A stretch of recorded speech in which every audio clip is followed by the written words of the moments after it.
솔로몬은 인류 역사를 통틀어서 가장 지혜로웠던 사람이에요. 성경은 이렇게 얘기합니다. 내가 내게 지혜롭고 총명한 마음을 주노니 네 앞에도 너와 같은 자가 없었거니와 네 뒤에도 너와 같은 자가 일어남이 없으리라 그랬어요. 그러니까 인류 최고의 지혜자다 이 말입니다.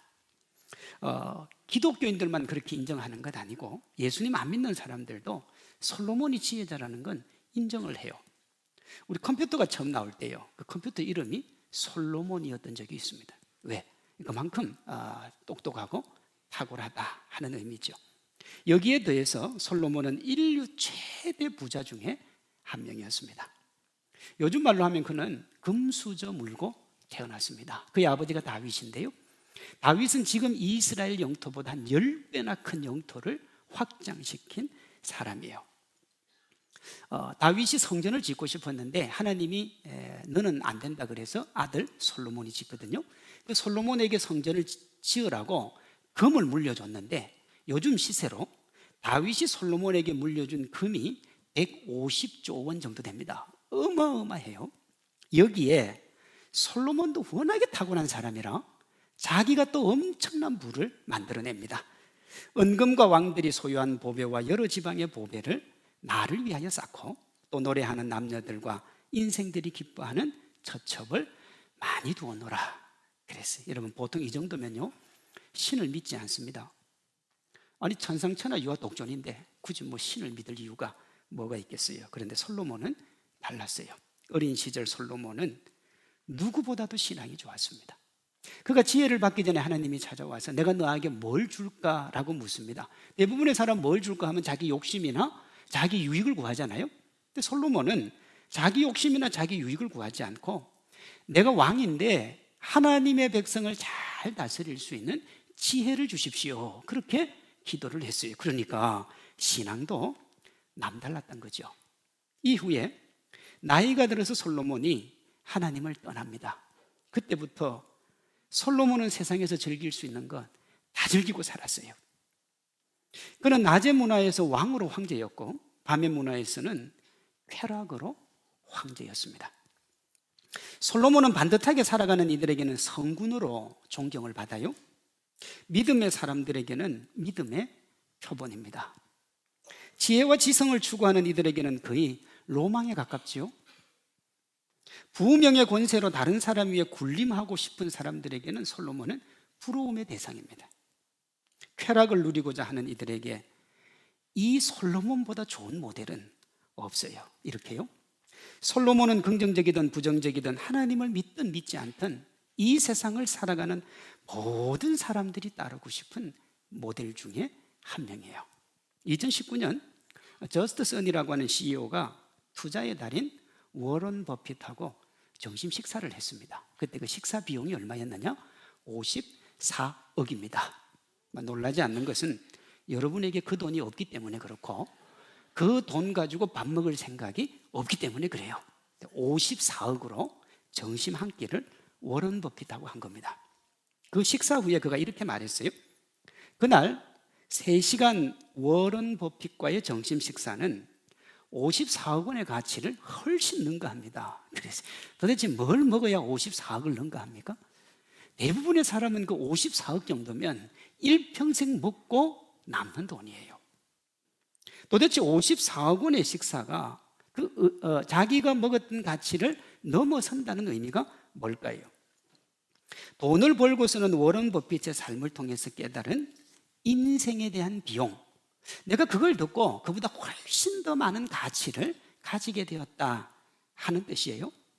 한 시대의 달인이 하는 말을 경청하고 배우는 비용이 그 정도라면 모든 방면에서 인류 최고의 달인인 솔로몬에게 인생을 배우고 교훈을 얻는 것은 여러분 그렇게 밥 먹는 거하고는 비교할 수 없는 가치가 있는 거예요.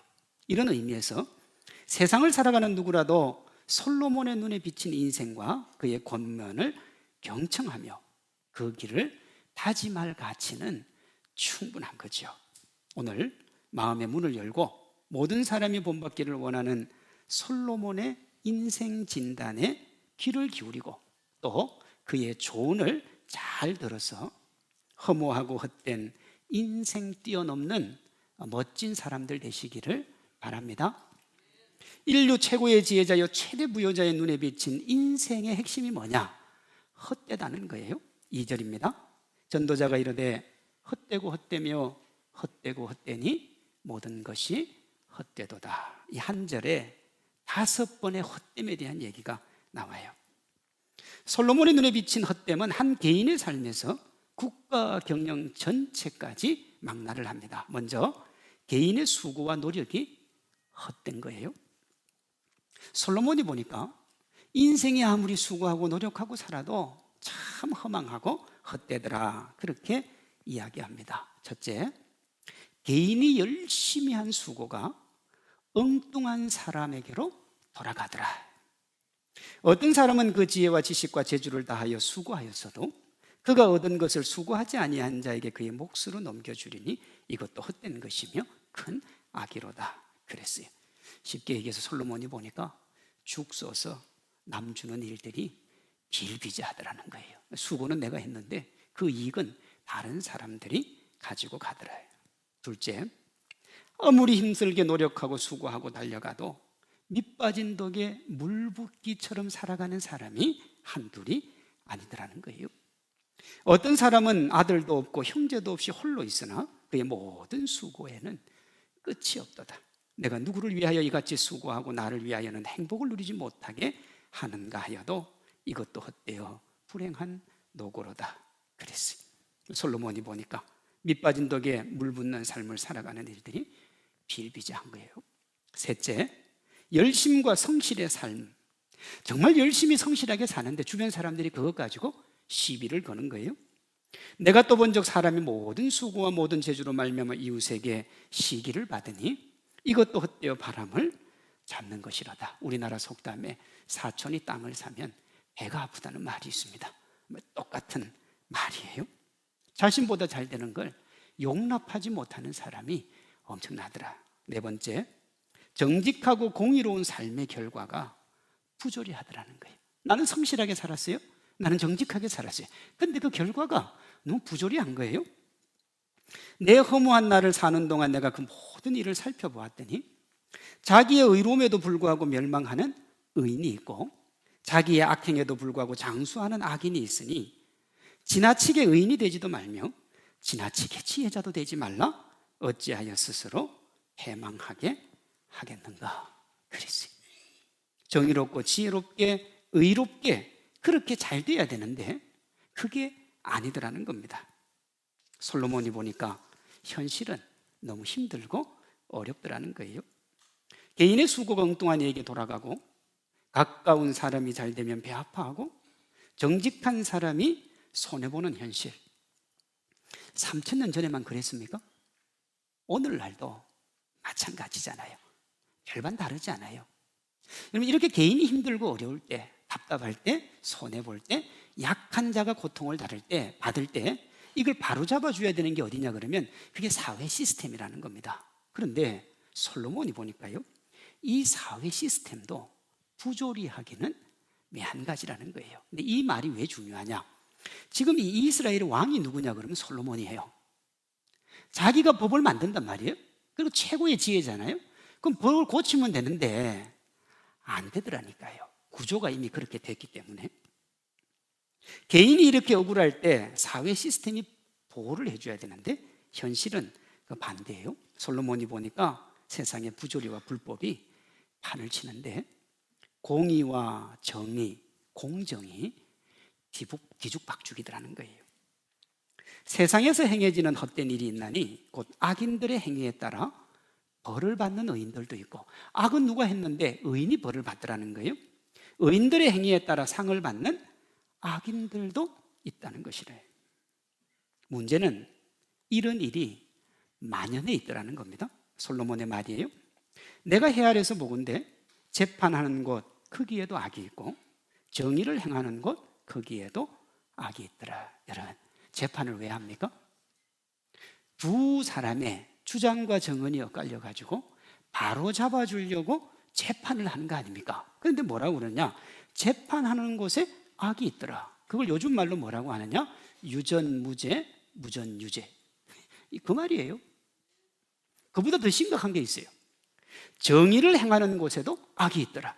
정의로워요, 멋져요, 아름다워요, 바른 길을 가요. 그렇게 다 얘기하는데 그게 악이 있더라는 거예요. 우리 사회가 그렇습니다. 어디 가나 정의를 얘기 안 하는 곳이 어디 있습니까? 그런데 보면 정의롭지 않아요. 왜요? 자기 생각에 맞는 정의를 계속 얘기하기 때문에 그런 거예요.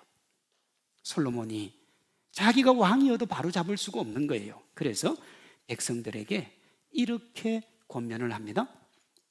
너는 어느 지방에서든지 빈민을 학대하는 것과 정의와 공의를 짓밟는 것을 볼지라도 그거 뭐 하지 말라고요? 이상히 여기지 말라고요. 3000년이 지난 지금 어떻습니까? 정의와 공정이 짓밟혀도 이상하게 여기지 말라고 한 솔로몬의 이 권면은, 그리고 그 시대의 사고방식이 3000년이 지난 지금도 한 걸음도 앞으로 못 나갔습니다. 아니, 더 심하지요. 얼마나 심각하면 정의와 공정이 우리 사회의 화두잖아요. 지난 대선의 화두가 뭡니까? 누가 더 정의롭고 누가 더 공정한가 하는 거예요. 노력하고 열심히 살아도 밑빠진 독에 물 붓기고, 성실과 정직의 삶은 무용지물이고, 정직과 열심의 삶은 부조리로 얼룩진 거예요. 여러분, 개인의 삶이 팍팍해지는데 사회가 거기에 한 몫을 한 겁니다. 이렇게 되면 어떻게 되느냐? 개인과 사회 모두 비정상이 정상이 돼요. 요즘 우리 사회에 빚내서 주식에 투자하는 비투, 집장만을 위해 모든 수단을 동원해서 돈을 마련하는 영끌이 여기에 속하는 겁니다. 지금 여러분, 이자가, 금리가 높아가지고 돈을 빌리지 말라고 그러는데도 엄청나게 돈을 빌리고 있다 그러잖아요. 지금 IMF나 세계 그 경제하는 분들은 이 한국은 이 빚이 큰 내관이 돼가지고 IMF보다 더 큰 위기가 올 수 있다 그래도 계속 빌립니다. 왜 그러냐?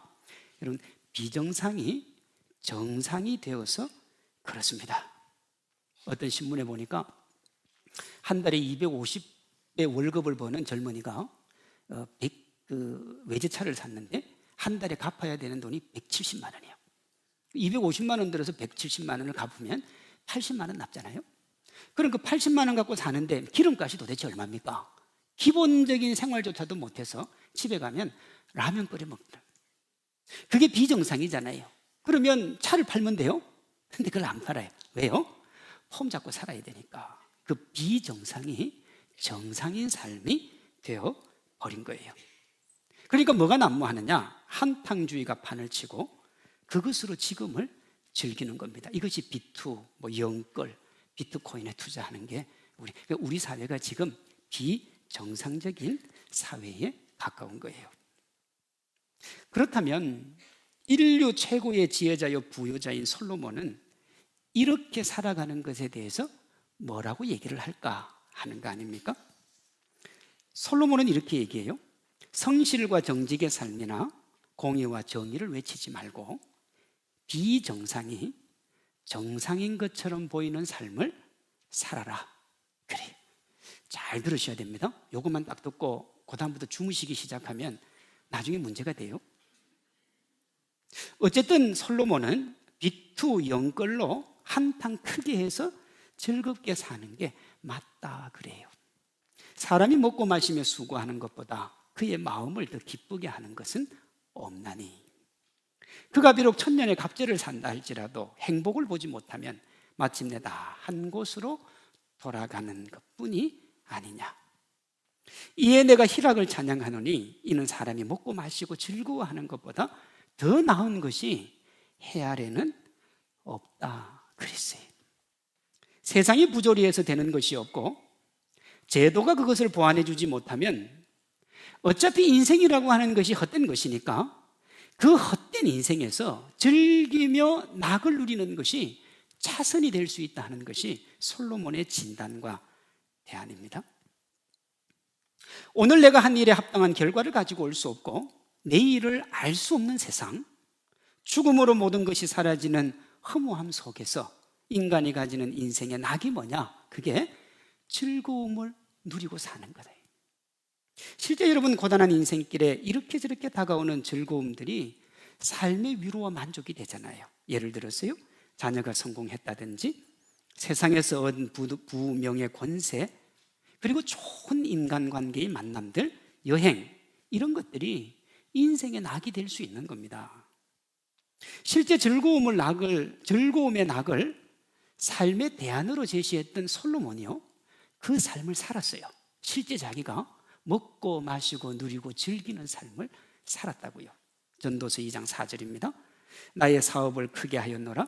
내가 나를 위하여 집들을 짓고 포도원을 일구며 나보다 먼저 예루살렘에 있던 모든 자들보다 내가 소와 양떼의 소유를 더 많이 가졌으며 은금과 왕들이 소유한 보배와 여러 지방의 보배를 나를 위하여 쌓고 또 노래하는 남녀들과 인생들이 기뻐하는 처첩을 많이 두었노라. 무슨 말이에요? 쉽게 얘기하면 솔로몬이 북한의 김정은이처럼 살았다 이 말이에요. 기쁨조 불러놓고 밤새도록 퍼마시고 놀고 즐기고 낮에는 왕으로서 자기 마음대로 통치하고 그렇게 행복하게 살았어요. 10절 볼까요? 무엇이든지 내 눈이 원하는 것을 내가 금하지 않고 무엇이든지 내 마음이 즐거워하는 것을 내가 막지 않고 이는 나의 모든 수고를 내 마음이 기뻐하였습니다. 그러니까 쉽게 얘기하면 자기 하고 싶은 대로 하고 살았어요. 자기 누리고 싶은 대로 누리고 살았다고요. 저기 센텀에 가면 신세계 백화점이 있잖아요. 거기 하루 다 문 닫고 자기 혼자 쇼핑한 겁니다. 그게 가능한 사람이었어요. 그렇게 살았다고요. 아내가 300명이고 첩이 700명인데 합쳐서 1000명입니다. 여러분, 외모만 이쁜 여인들이 아니라 당대 최고의 지성을 가진 여인들도 찾아왔습니다. 시바 여왕이라고, 스바 여왕이라고도 하는데 그 에티오피아 여왕이었어요. 근데 그 여왕이 찾아와가지고 솔로몬하고 대화를 하잖아요. 실제 에티오피아는 솔로몬과 시바 여왕이 낳은 자식이 자기들 왕국의 시조라고 합니다. 이 땅의 모든 사람들이 솔로몬처럼 살고 싶어 하죠. 그렇게 살면 소원이 없겠다 그러고 우리가 그 삶을 추구하잖아요. 그럼 이렇게 살았던 솔로몬은 어땠을까요? 사회가 부조리하고 개인의 삶이 정말 그 열매를 맺지 못하는 현실을 보면서 자기가 누리고 싶은 거 마음껏 누리며 살았던 솔로몬, 그는 그 누리고 살았던 삶에 대해서 뭐라고 할까요? 곧바로 이어지는 11절입니다. 그 후에 내가 본즉 내 손으로 한 모든 일과 내가 수고한 모든 것이 다 헛되어 바람을 잡는 것이며 해 아래서 무익한 것이로되. 누리고 살았나 누리지 않고 살았나 인생이 허망하기는 마찬가지더라. 여러분, 솔로몬은 일평생 세상 것 원 없이 누리고 원 없이 즐겼습니다. 그렇게 누가 봐도 기가 막힌 인생을 살았던데 그 삶도 헛되기는 마찬가지라 그렇게 고백을 해요. 적지 않은 사람들이요, 남들보다 조금 나은 삶을 대단한 것으로 여깁니다. 내가 남들보다 돈을 조금 더 가지면 사람 함부로 대합니다. 내가 남들보다 조금 더 배웠으면 그 배운 것 가지고 정말 유세를 떨어요. 조금 더 높은 자리 올라가면 그것 가지고 얼마나 군림을 하는지요. 그 작은 차이인데 그걸 엄청난 차이로 여기는 거예요. 그런데요, 인생 전체를 놓고 보면 내가 가진 돈, 부명의 권세, 거긴 겁니다. 제가 이런 거를 봤어요. 20대가 화장하면 화장입니다. 20대는 30대가 하면 분장, 40대가 하면 변장. 자기 나이를 한번 생각해 보라 이 말이에요. 50대가 하면 위장, 60대가 하면 포장, 70대가 하면 환장이고 80대가 하면 끝장이에요. 그럼 이게 우스개로 만든 말입니다만 우리가 가치 있게 여기며 달려가는 것이 결국은 허망하고 헛되다는 의미가 여기 들어 있습니다. 인생은 거기서 거기다라는 말이 있잖아요. 근데 요즘 어떤 광고에서 이걸 이렇게 얘기하더라고요. 인생은 고기서 고기다. 그래서 고기 많이 먹어라, 이 얘기예요. 즐김의 삶에 의미를 부여하지만 세상이 말하는 가치 있는 삶이라는 것은 다 거기서 거긴 거예요. 우리가 차이를 만든 거지 거기서 거기란 말이에요. 희망가라는 노래가 있습니다. 이 노래의 가사가 꼭 인생이 헛되다고 말하는 솔로몬의 깨달음하고 유사합니다. 제가 평소에는 절대 안 틀어드리는데 이때만 제가 틀어드리잖아요. 한번 들어보겠습니다. 이 풍진 세상을 만났으니 너의 희망이 무엇이냐. 부귀와 영화를 누렸으면 희망이 좀 할까. 담소 화락에 벙벙벙벙 주색 잡기에 침몰하랴. 세상 만사를 잊었으면 희망이 좀 갈까. 푸른 하늘 밝은 나라에 곰곰이 생각하니.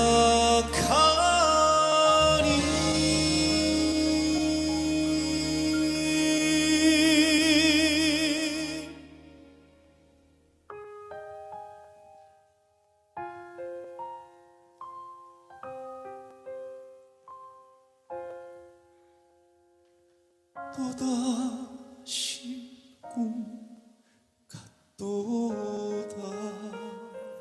우리 마지막 부분에 푸른 하늘 밝은 달 아래서 내가 한번 곰곰이 생각해 본다는 말이 있습니다.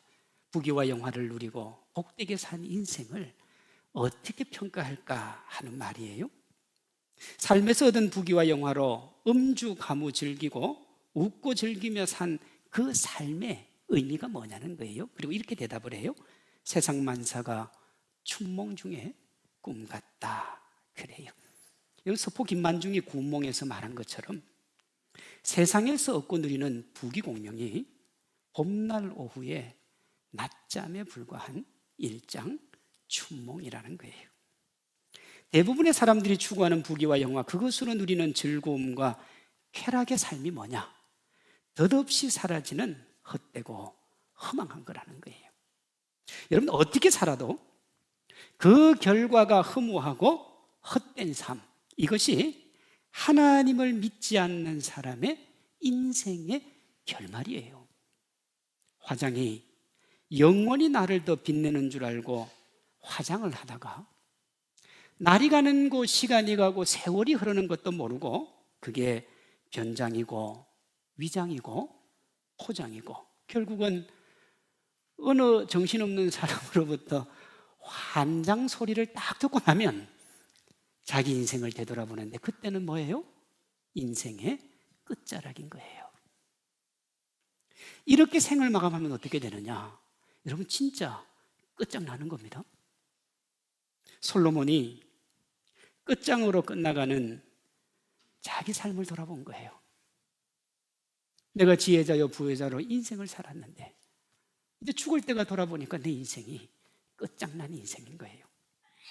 더 이상 자신과 같은 사람이 나오지 않기를 바라면서 솔로몬이 다음 글을 남깁니다.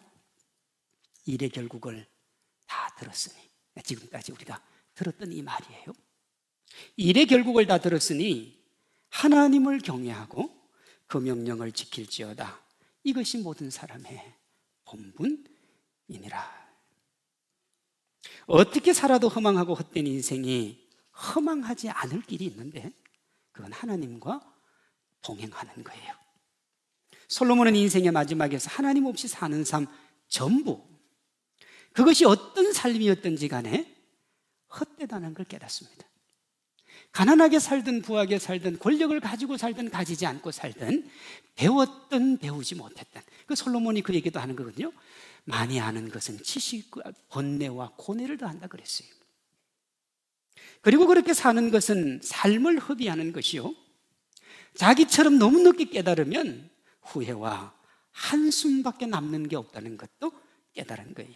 그 깨달음으로 자기 이유를 살아가는 그 어떤 사람도 자신과 같은 허무하고 헛된 인생 살지 않기 바라면서 우리가 보고 있는 전도서를 적은 겁니다. 그 핵심 내용이 전도서 12장 1절 2절에 나와요. 너는 청년의 때에 너의 창조주를 기억하라. 곤고한 날이 이르기 전에, 아무 낙이 없다고 할 해들이 가깝기 전에, 해와 빛과 달과 별들이 어둡기 전에, 비 뒤에 구름이 다시 일어나기 전에 그리하라. 어떤 분들은 예수님 믿으세요, 하나님 믿으세요 그러면 뭐라고 하느냐, 내가 지금은 좀 즐기고 나중에요. 인생이 어느 정도 다 돼서 죽기 직전에요. 솔로몬은 뭐라고 하느냐, 청년의 때에, 네가 힘이 있을 때, 소망이 있을 때, 걸어갈 자리가 있을 때, 내일에 대한 기대가 있을 그때에 하나님을 기억하라. 하나님과 동행하라. 그래요? 자신처럼 자신이 가치 있다고 여겨서 이룬 것들을 내가 부정해야 하는 허망하고 슬픈 인생의 주인공 되지 말라는 거예요. 내가 정말 소중하다고 여기며 달려왔던 그것, 결국은 내가 부정해야 되는 그때가 오기 전에 하나님 바라보고 하나님께 나아가라는 거예요.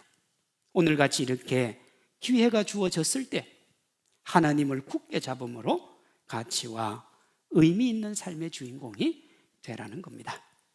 여러분은 어떻습니까? 솔로몬처럼 허망함을 노래하게 될 이 세상의 즐거움과 낙을 가장 귀한 것으로 여기고 있지는 않은지, 그 허망하고 헛된 것을 행복과 기쁨으로 여기면서 참된 행복과 기쁨인 하나님과의 동행을 헛되고 부질없는 것이라고 여기고 있지는 않은지 우리 자신을 돌아볼 필요가 있습니다. 솔로몬의 말처럼 여러분 그렇게 살면 절대로 우리의 삶에서 고단함과 피곤함이 사라지지 않아요. 왜냐하면 무엇이 즐거움과 낙으로 이어질지 아무도 모르잖아요. 내가 이렇게 수고하고 노력한 게 반드시 열매를 맺을 것이라는 보장이 없어요. 우리가 사는 세상은. 제가 지난 목요일 날 오이코스 초청축제를 위해서 제가 머리를 하러 갔어요. 머리를 파마라고 그러기도 하고 고급스러운 단어로 펌이라고도 하는데, 근데 제가 지금 제 머리를 보면 이게 지금 말이 아니에요. 제가 잘 볶아달라고 그랬는데 도대체 어떻게 볶았길래 이게 거의 머리가 탄 것 같아요. 오늘 새벽에 머리를 만들기 위해서 한 수백 번은 삐졌은 것 같아요. 그래도 머리가 날아요. 저는 우리 오이코스도 오는데 너무너무 좀 잘 보이고 싶고 그래서 머리도 예쁘게 했는데 이게 뭐냐고요. 제가 50년 살았는데 제일 기분 나쁜 머리를 해놨어요. 제 꿈은 여러분에게 정말 좋은 결과가 있기를 위해서 한 거란 말이에요. 그런데요, 내 뜻대로 안 돼요. 솔로몬은 그걸 이렇게 얘기했습니다. 내가 헤아려서 보니 빠른 경주자들이라고 선착하는 게 아니고, 용사들이라고 전쟁에 승리하는 것도 아니고, 지혜자들이라고 음식을 얻는 것도 아니고, 명철자들이라고 재물을 얻는 것도 아니며, 지식인들이라고 은총을 입는 게 아니더라. 왜요? 그 다음 말, 시기와 기회는 그들 모두에게 임하기 때문에. 시기와 우연 때문에 내가 노력하고 수고한다고 해서 그대로 되는 건 아니에요. 그러니 어떻게 해야 되느냐? 이것도 잡고 저것도 잡으며 살아가야 됩니다. 어느 하나 놓칠 수가 없어요. 저 사람하고는 가까이 지내기 싫은데 먼 훗날 어떻게 될지 모르니까 그래도 관계를 유지를 합니다. 그런데 그 열매가 꼭 나한테 돌아온다는 보장은 없어요. 그러니까 인생이 피곤하고 고단한 겁니다. 우리 삶의 문제와 아픔이 끊이지 않는 이유가 여기 있는 거예요. 성공해도 피곤하고요, 실패해도 피곤한 거예요. 아니, 목사님, 성공하면 뭐가 피곤합니까? 우리나라 말에 천석군에게 1000가지 걱정이 있고 만석군에게 10,000가지 걱정이 있다는 말이 있습니다. 성공해서 걱정이 줄어든다 그러면 천석군에게 1000가지 걱정이 있고 만석군에게 몇 가지 걱정돼야 돼요? 100가지 걱정돼야 돼요. 왜? 구하면 적어져야 되니까. 그런데 우리는 그렇지 않다는 걸 이미 잘 알고 있습니다. 이것을 피하고 이기는 유일한 길이 뭐냐? 하나님께 우리 삶을 맡기는 거예요. 솔로몬의 말입니다. 너는 이것도 잡으며 저것에서도 내 손을 놓지 않은 것이 좋다. 맞죠? 이것저것 잡고 있어 어느 게 내게 될지 모르니까. 그 다음 말이 기가 막힌 말이에요. 하나님을 경외하는 자는 이 모든 것에서 뭐 한다고요? 벗어난다 그랬습니다. 하나님만 딱 부여잡으면 이것저것 잡기 위해 고단한 인생 살아갈 필요 없다는 겁니다. 왜요? 전능하신 하나님이 우리의 삶을 책임져 주시기 때문에 그렇습니다. 대부분 사람이 돈으로, 쾌락으로, 명예로, 또 다른 어떤 것으로 인생의 갈증을 한번 해결해 보려고 그래요. 우리가 그렇게 살아왔잖아요. 여러분, 돈 부여잡고 사니까 돈 때문에 자유합니까? 돈 때문에 더 피곤합니까? 건강을 잡기 위해서 건강을 계속 건강한 생활을 하기 위해서 운동을 하면 그것이 나를 잡습니까? 아니, 평안하게 합니까? 나를 더 피곤하게 합니까? 운동하시는 분들은 잘 모르죠. 운동 안 하는 사람들은 보면 알아요. 왜 저렇게 살까? 절대로 못 벗어나요. 결국은 거기 매여가지고 죽음의 노예로 끝나는 겁니다. 솔로몬은 이것을 인생은 어떻게 살아도 허무하게 끝난다 그런 거예요. 이렇게 어떻게 살아도 그 결과가 허무하고 헛된 인생을 어떻게 살아도 가치와 의미로 꽉 찬 인생으로 만드는 유일한 길이 뭐냐? 하나님 바라보고 하나님 의지하는 거예요. 하나님을 의지하면 하나님이 우리의 삶을 책임져 주기 때문에 그렇습니다. 요한복음 7장 37절이요. 예수께서 서서 외쳐 이르시되 누구든지 목마르거든 내게로 와서 마시라. 나를 믿는 자는 성경의 이름과 같이 그 배에서 생수의 강이 흘러나리라.